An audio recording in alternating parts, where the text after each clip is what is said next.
Bismillahirrahmanirrahim. Assalamualaikum warahmatullahi wabarakatuh. Kembali bersama saya Pidi Muhammad Setiadi dalam mata kuliah pengembangan pembelajaran IPS di SD, pertemuan ke-10. Kali ini kita akan membahas tentang bagaimana prosedur, konsep, dan juga cara pengembangan media pembelajaran IPS di sekolah dasar. Baik, sebelum kita masuk ke dalam materi tentang media, ada baiknya kita membahas dulu tentang bagaimana representasi pesan, representasi belajar seseorang menurut teori Jerome Bruner, ya. Bahwa belajar itu ada 3 jenis, ya. Yang pertama adalah enaktif, ya. Saya berangkat dari bawah dulu ya, teman-teman. Ada belajar melalui simbol representasi enaktif, yaitu belajar dengan hal-hal yang sangat konkret, ya, dengan contoh-contoh yang konkret. Lalu ada belajar ikonik. Ikonik berarti mengamati ikon, representasi dari sebuah peristiwa atau benda. Dan terakhir adalah simbolik, ya. Belajar simbolik berarti belajar menggunakan simbol, representasi dari simbol.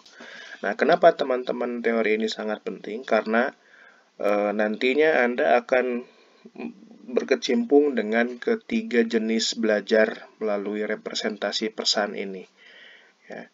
Karena kalau kita membuat semacam media itu pasti ada simboliknya, ada ikonnya, dan ada enaktifnya.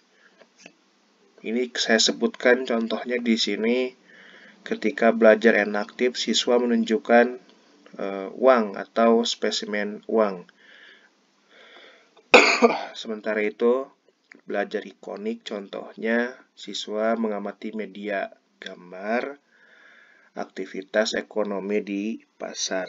Dan terakhir, belajar simboliknya, siswa menunjukkan simbol mata uang rupiah Rp dan menjelaskan nominal uang. Misalnya kalau nominalnya tertulis 5.000 berarti menjelaskan nominal uang itu berapa.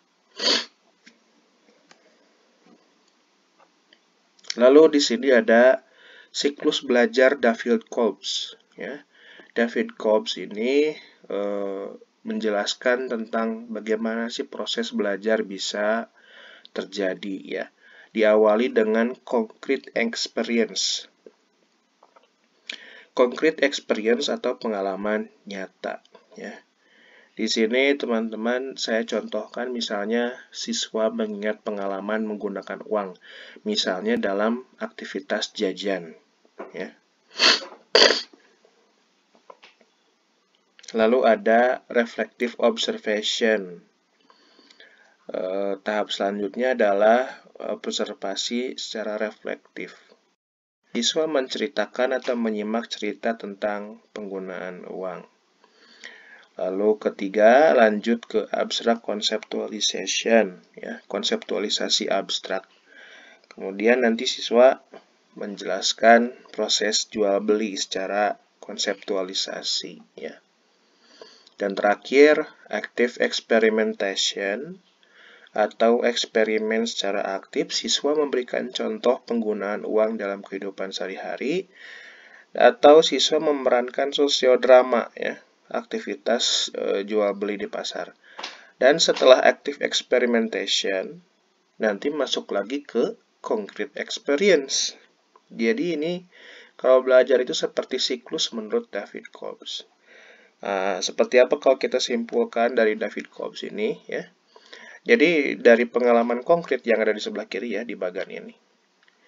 Di pengalaman konkret sehari-hari selalu ada dalam proses siswa itu proses memahami, ya, proses mengklasifikasikan, proses pola, gitu. Ini semuanya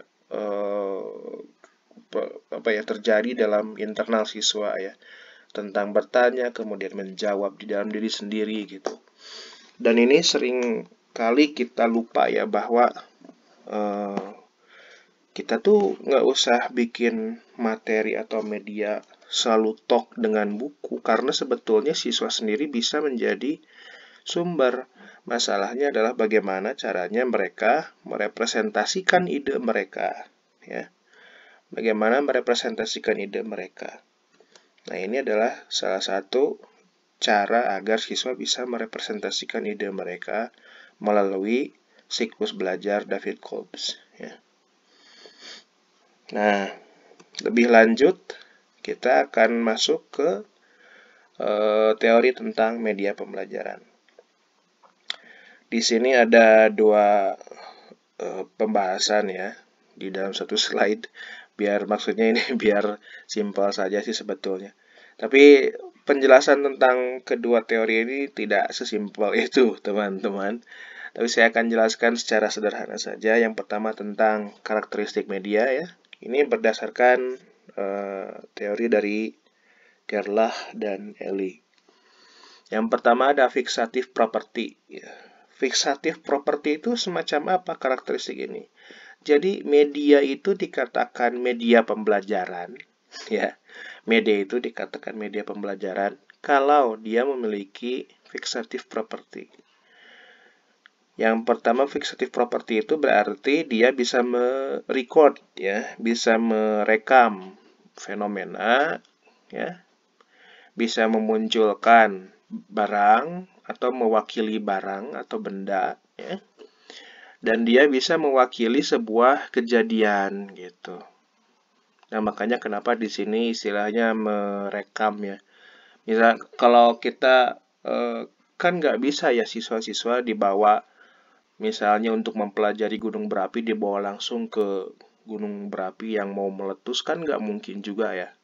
Malah jadi berbahaya teman-teman. Jadi sebaiknya kita gunakan media pembelajaran saja. Apakah menggunakan video pembelajaran ataukah menggunakan semacam miniatur atau diorama ya. Itu kan bisa gitu. Tidak perlu siswa dibawa ke gunung meletus ya. Misalnya anak-anak dibawa ke gunung apa yang mau meletus. Yuk kita lihat sebentar lagi anak-anak gunung akan meletus. Mari kita hitung ya. Tahu-tahu malah ntar ada keluar berita ya siswa-siswi SD dan gurunya meninggal karena gunung meletus. Ya, jadi teman-teman dalam beberapa kasus ya, mempelajari konten-konten IPS itu punya bahaya tersendiri ya, mempunyai bahaya tersendiri. Kalaupun tidak berbahaya, dia merepotkan. Misalnya, nggak mungkin juga kita bawa ikan ke sekolah. Pasti harus pakai akuarium atau seenggaknya pakai ember. Ya, kalau kelas 5, kelas 6 mungkin ya nggak masalah lah. Masalahnya kan materi tentang makhluk hidup itu kan ada di kelas 3 ya. Kebetulan saya ngajar kelas 3 sih.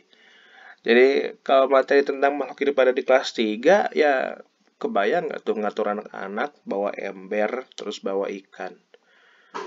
Wah kayaknya agak dalam bahasa Jerman itu kelas itu jadi bubucakan teman-teman. Ya. Jadi kita pakai media pembelajaran sebagai karakteristiknya adalah salah satunya adalah fixatif, ya, merecord atau merepresentasikan gitu, atau menghadirkan peristiwa dan benda ke dalam kelas. Nah, karakteristik kedua yaitu manipulatif, ya. Manipulatif property berarti dia bisa kita manipulasi ya peristiwanya.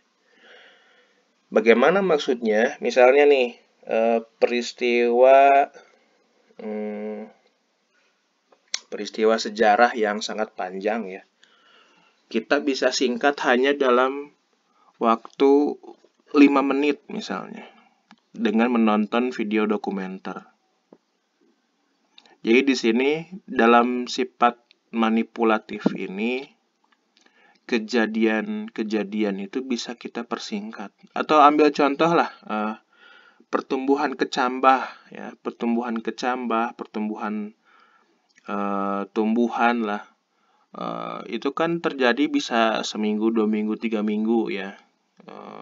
Dari kecambah, tumbuh akar, kemudian muncul daun, lalu batangnya tumbuh tinggi ya.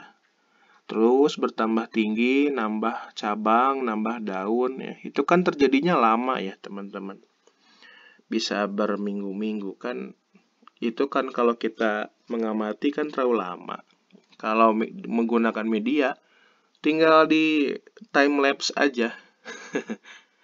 Jadi kalau kita pakai media pembelajaran video misalnya, terus pakai efek time lapse, ya berarti kan bisa lebih mudah untuk mengamati pertumbuhan sebuah kecambah. Misalnya juga kejadian di sejarah, misalnya agresi militer, apa saja yang terjadi di agresi militer 1 dan 2, apa bedanya? Ya kalau kita melihat peristiwa asli dan merasakan langsung ya jelas itu berbahaya ya. Ya misalnya kalau ada mesin waktu lah suatu saat. Ya hanya bercanda sih tapi. Misalnya datang lagi ke zaman agresi militer 1 dan 2. Itu kan kejadiannya lama teman-teman. Bisa berhari-hari gitu. Nah dengan media pembelajaran yang sifatnya bisa menyingkat kegiatan itu gitu ya. Dalam bentuk buku misalnya. Tinggal kita baca saja peristiwa-peristiwa penting. Seperti itu teman-teman. Jadi manipulatif property itu kemampuan sebuah media pembelajaran untuk memanipulasi atau menyingkat atau menyederhanakan peristiwa dan benda. Ya. Misalnya lagi kan kalau kita melihat lapisan tanah, ya, kalau kita langsung melihat ke tanah kan nggak kelihatan ya. Tapi kalau menggunakan sampel tanah yang ada lapisan-lapisannya kan, kita jadi bisa tahu tuh lapisan tanah itu ada berapa, ada apa saja jenisnya gitu. Dan terakhir ada distributive property ya. Distributive property berarti kemampuan media itu untuk proses pembelajaran secara distributif. Dari satu orang ke orang lain gitu ya, dari guru ke semua siswa gitu bisa tersampaikan pesannya. Ya, misal dalam kasus ini adalah contoh flashcard ya. Kenapa flashcard ukurannya kebanyakan besar-besar ya, segede A4 atau sebesar ya besar-besar lah. Padahal kan sebutnya kartu ya, kartu flash kok besar-besar kayak gitu. Ya, kalau kartunya diperbesar sampai seukuran A4 atau A3 ya, itu sebetulnya sedang memperbesar kemungkinan distributif propertinya atau kemampuan media tersebut untuk menyampaikan pesan secara massal kepada seluruh siswa. Seperti itu. Atau misalnya lagi peta misalnya ya. Kalau atlas kan paling bisa dipelajari oleh 2 orang. Ya, kalau atlas tuh karena berbentuk buku gitu. Itu pun maksimal 2 orang tuh. Harusnya satu-satu kalau atlas tuh ya. Kalau sekolah misalnya Anda mau mengadakan media pembelajaran berupa atlas, sebaiknya belinya dihitung per orang ya. Jangan dihitungnya salosin. Nggak kayak gitu teman-teman. Tapi lihat siswanya ada berapa. Kalau ada 25 berarti beli 2 losin. Ketang satu orang jadi nggak kebagian ya. Ya 3 losin lah gitu. Atau 5 kodi ya terserah lah pokoknya. Kenapa maksudnya? Karena untuk memperbesar distributif propertinya. Jadi akhirnya tidak ada siswa yang ketinggalan dalam pembelajaran. Nah, itu adalah karakteristik media. Ya. Lalu selanjutnya adalah fungsi. Ya. Fungsi media pembelajaran. Yang pertama adalah fungsi atensi. Nah, fungsi pertama dari media adalah fungsi yang memusatkan perhatian siswa. Makanya disebutnya fungsi atensi. Yang kedua ada fungsi afektif ya. Di sini ada minat di sini fungsinya. Jadi siswa akhirnya setelah tertarik ya, yang pertama lalu dilanjut ke wah kok bagus gitu ya. Nah, karena ada minat gitu, maka siswa akan terus belajar. Terus mempelajari lebih lanjut melalui fungsi afektif. Yang ketiga fungsi kognitif ya. Di sini ada informasi edukatif, pesan dan segala macam ya. Artinya di dalam media tersebut punya konten kognitifnya. Dan terakhir ada fungsi kompensatoris. Fungsi kompensatoris ini berarti media pembelajaran itu mewakili benda atau peristiwa secara kompensatoris dan juga mewakili setiap gaya belajar siswa ya. Jadi misalnya siswa yang biasa belajarnya dengan mendengarkan gurunya, berarti media pembelajarannya harus pertimbangkan yang punya fungsi kompensatorisnya ke cara belajar siswa auditif. Ya, ada video ya semacam ini nih misalnya. Anda bahkan tidak melihat layar pun, bagi mereka yang belajar auditif ya terbantu sekali dengan video pembelajaran ya. Atau misalnya dengan siswa yang suka dengan baca tulis, maka cukup dengan media pembelajaran yang bisa mereka pakai untuk membaca materi, kemudian ada rangkumannya, kemudian ada pertanyaan, belajar sendiri, bisa saja seperti itu ya. Asal sesuai dengan modalitas belajar siswa. Dan hati-hati teman-teman, karena konsep tentang gaya belajar itu sebetulnya belum terlalu ilmiah ya. Maksudnya ilmiah itu kayak gimana? Tidak ada pengkotak-kotakan siswa belajar auditif, siswa belajar visual gitu. Sebetulnya nggak kayak gitu. Semua orang punya modalitas belajar yang setidaknya sama lah ya. Dia belajar auditif bisa, belajar visual bisa, belajar read write juga bisa, kinestetik juga bisa.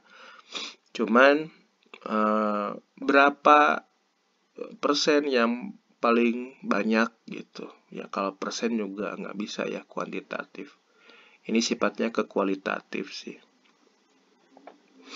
Jadi misal saja ada siswa yang gaya belajarnya menurut kita visual, bukan berarti dia jadi nggak ngerti kalau pakai auditif ya.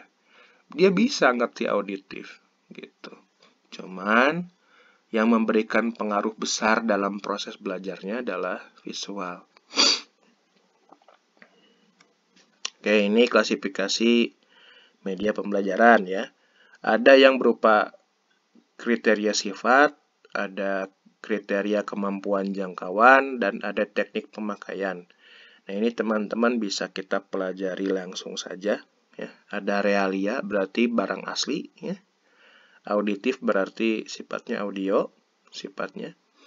Ada visual berarti media pembelajarannya sifatnya visual, audiovisual seperti video dan audiovisual lainnya.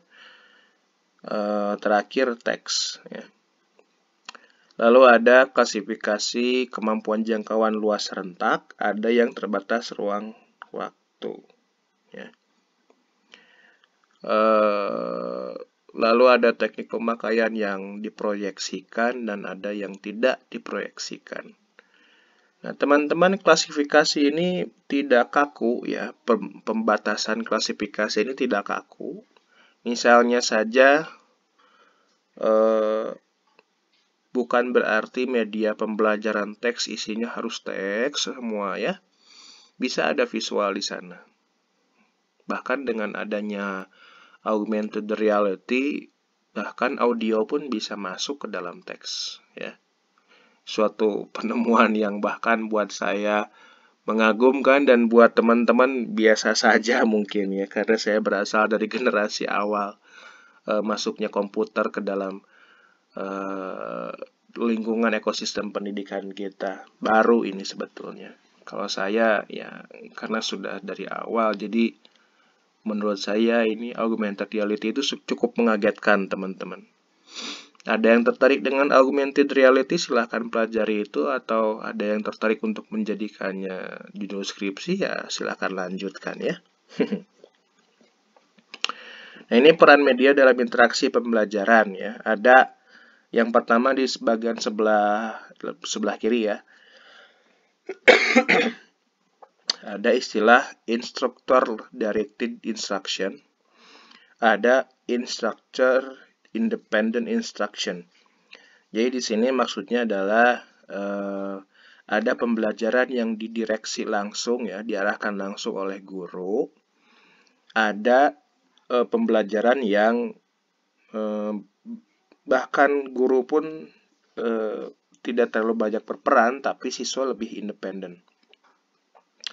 Dan ini adalah peralihan ya. Jadi di sini ada semacam fase ya, teman-teman. Fasenya itu memang batasnya tidak tegas di sini. Fase-fase ini.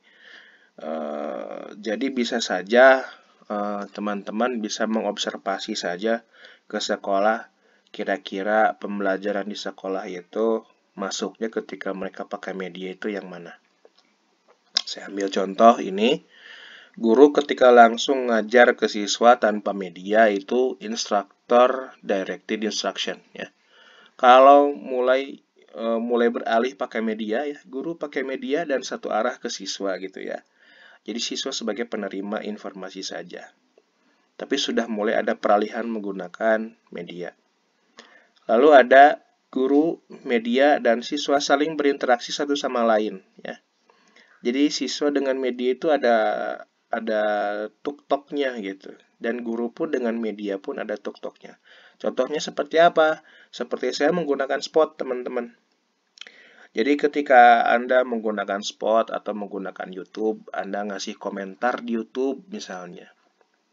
Kemudian saya menerima pesan dari kalian di YouTube melalui komentar. Nah, ini sifatnya seperti yang di fase ketiga ini. Nah, ada fase terakhir yang sebetulnya apakah ini bisa terjadi atau tidak ya. Bahwa guru tinggal buat medianya saja, siswa kemudian belajar melalui media. Apakah semacam robot guru gitu atau seperti apa? Ya, itu belum pernah saya observasi di dalam kehidupan asli ya. Tapi sepertinya konsep tentang ini akan segera berkembang dalam waktu yang dekat.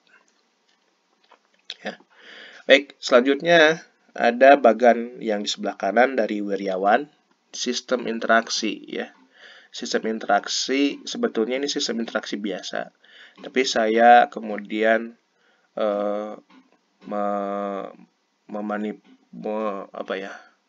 diimprovisasi lah ya, diadaptasikan ke dalam proses interaksi pembelajaran ya.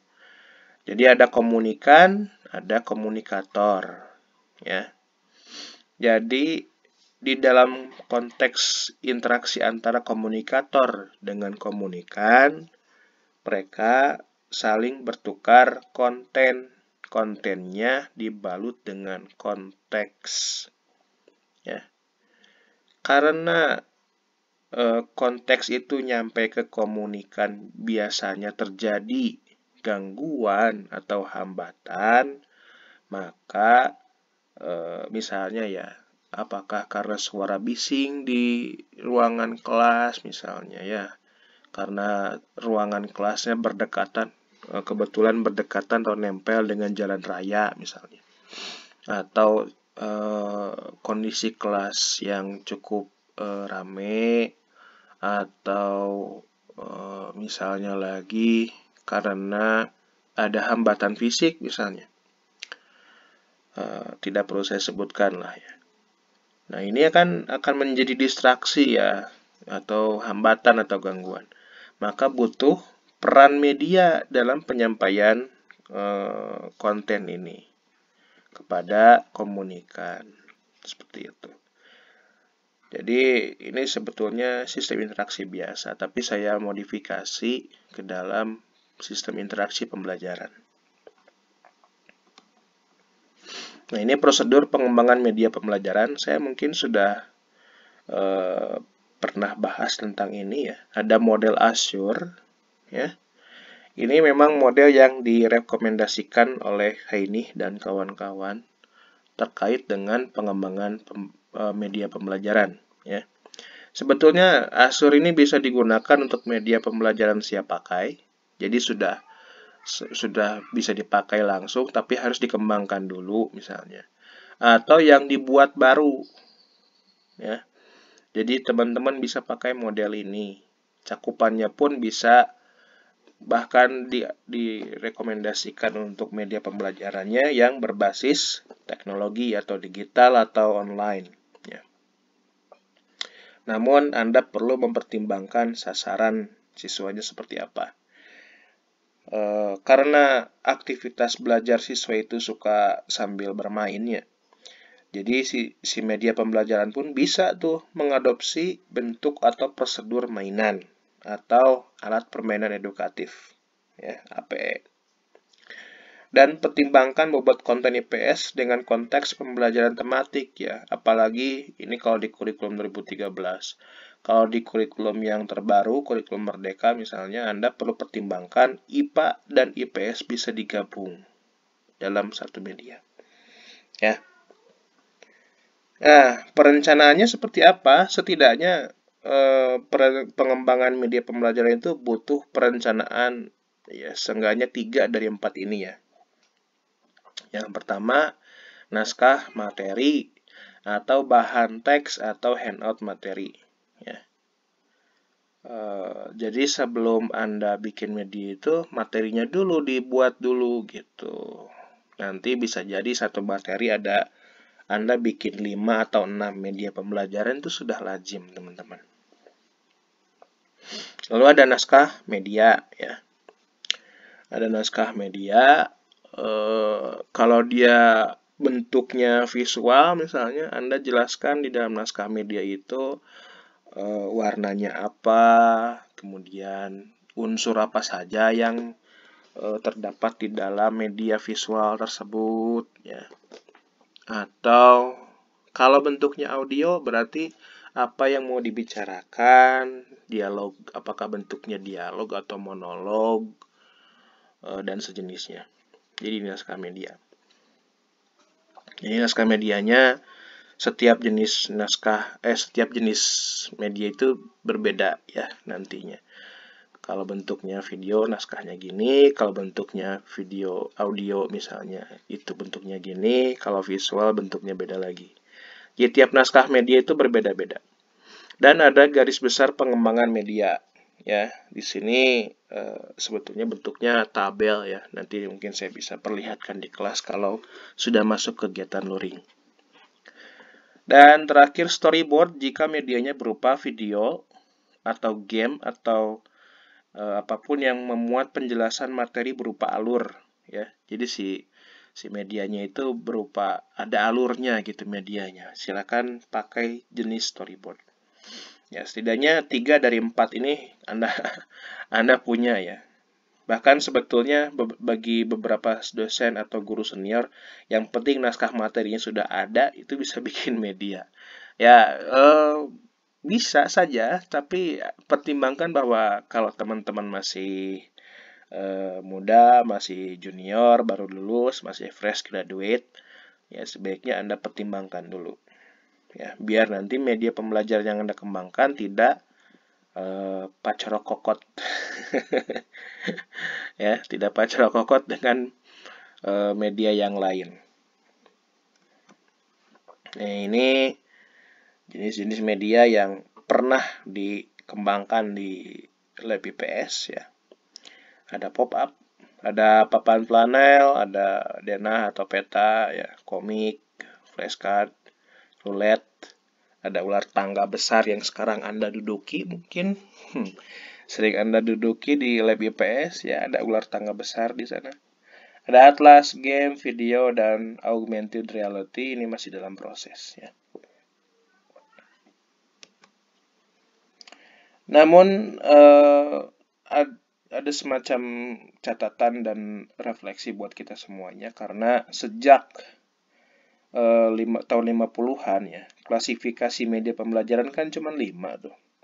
Ada teks, visual, realia, audio, dan audiovisual. Tapi itu awal-awal 50-an ya. Ketika muncul komputer ya diciptakan masuk ke ekosistem pembelajaran ya. Pada akhirnya komputer itu mengambil alih semua peran media itu ya. Misalnya teks ya. Yang kita tahu kan media teks itu buku atau kartu-kartu yang isinya teks gitu ya. Nah, sekarang sudah ada word processed documents, misalnya PDF ya, Word atau ya sejenisnya gitu. Atau website misalnya yang isinya teks semuanya gitu. Lalu di dalam media pembelajaran visual juga kita tahunya kan hanya foto, gambar gitu ya. Sekarang sudah diganti perannya dengan digital image kayak JPG ya. PDF juga ada yang isinya visual. Contoh lagi audio visual ya, yang kita tahu harus bawa VCD ya, harus bawa DVD gitu ke kelas tuh, bawa monitor gede ya, tapi nggak nyampe 71 in juga sih ya, seperti di gedung itu ya. Ya repot lah intinya, harus bawa kaset segala macam, kita harus beli dokumenter segala macamnya. Yang dokumenter tuh mahal-mahal, bahkan saya tahu tuh. Sekarang bisa jadi pakai interaktif video bahkan gitu. Jadi di sini ada interaksi antara penonton dan juga si pesan dalam video tersebut. Lalu ada audio ya. Yang kita tahunya audio itu berasal dari kaset gitu ya, kaset pita dan sejenisnya. Muncul sekarang format audio digital, MP3 gitu ya, dan sejenisnya. Dan dulu kalau kita mengetahui realia itu barang asli atau spesimen dan sejenisnya ya, sekarang sudah ada virtual reality gitu. Dan atau augmented reality gitu. Jadi seolah-olah dunia digital dengan dunia asli itu bergabung gitu dalam satu waktu dan tempat gitu. Itu keren sekali. Awalnya kan yang terkenal dengan augmented reality itu kan Pokemon Go ya. Kalau teman-teman pernah mengalami Pokemon Go, itu kan kita jalan-jalan kemana, ketemu Pokemon, kita lempar Pokeball. Itu seolah-olah pengalaman nyata gitu buat mereka yang pernah main Pokemon Go. Yang menariknya adalah kalau kita misalnya nih ada orang-orang yang kemudian memodifikasi konteks augmented reality ke dalam konteks pembelajaran misalnya. Lagi jalan-jalan, tiba-tiba ketemu guru gitu. Di jalan menjelaskan tentang rambu lalu lintas misalnya. Ya, misalnya ini ya. Jadi kita nggak perlu kerjasama dengan pihak-pihak semacam polisi dan sejenisnya misalnya karena mereka sedang sibuk bekerja atau ngurus jalan gitu. Jadi kita bisa pakai virtual reality atau augmented reality. Sekarang aja kan museum banyak yang pakai konsep museum maya gitu kan. Jadi kalau mau jalan-jalan, virtual reality aja lah di YouTube gitu. Mau ke museum geologi bisa sebetulnya. Ada virtual reality-nya gitu, ke YouTube aja jalan-jalan. Bisa tuh. Kalau Kalau ke field trip asli kan, wah udah mah harus bayar ya, harus segala macem. Kalau pakai virtual reality kan tinggal nyiapin kuota aja gitu. Ya, ya seperti itu catatannya. Kenapa kemudian saya jelaskan tentang ini? Karena lama-kelamaan setelah media pembelajaran ini eh, disusupi ya, atau apa istilahnya ya, disusupi oleh komputer ya, oleh teknologi komputer masuk ke dalam interaksi pembelajaran kita. Pada akhirnya pengklasifikasian 5 jenis media pembelajaran ini akan jadi buyar gitu. Jadi Anda nggak bisa pakai klasifikasi ini dengan pembatasan yang kaku gitu. Bahwa semua modalitas belajar siswa dengan komputer ini semuanya bisa digabung dan semuanya bisa dipakai. Dan ini bisa memperbesar kemungkinan siswa sukses dalam pembelajarannya. Nah, dalam kerangka media pembelajaran ya, tapi namun kita perlu berkaca juga bahwa lama-kelamaan ya kita nggak bisa menggunakan keterampilan guru dan dosen yang biasa-biasa saja, yang bahkan untuk bikin animasi saja nggak bisa gitu. Anda harus mulai mempertimbangkan itu, teman-teman. Bukan berarti Anda harus bisa animasi dan sejenisnya, ya itu bagus kalau kalaupun bisa. Atau bikin website misalnya, atau ya yang sejenisnya lah. Bukan berarti harus, tapi kalau bisa ya bagus gitu. Bahkan semakin lama pasti guru-guru atau dosen yang punya keterampilan semacam itu jadi lebih bernilai mahal gitu. Mahal karena jarang gitu. Ya kalaupun Anda nggak bisa, seenggaknya punya teman yang bisa Anda ajak kerjasama dalam membuat media pembelajaran gitu. Ya. Nanti kita diskusikan lebih lanjut ketika pembelajaran luring ya. Terima kasih semuanya. Mohon maaf jika ada kekurangan. Bila kita ya wa taufik. Wassalamualaikum warahmatullahi wabarakatuh.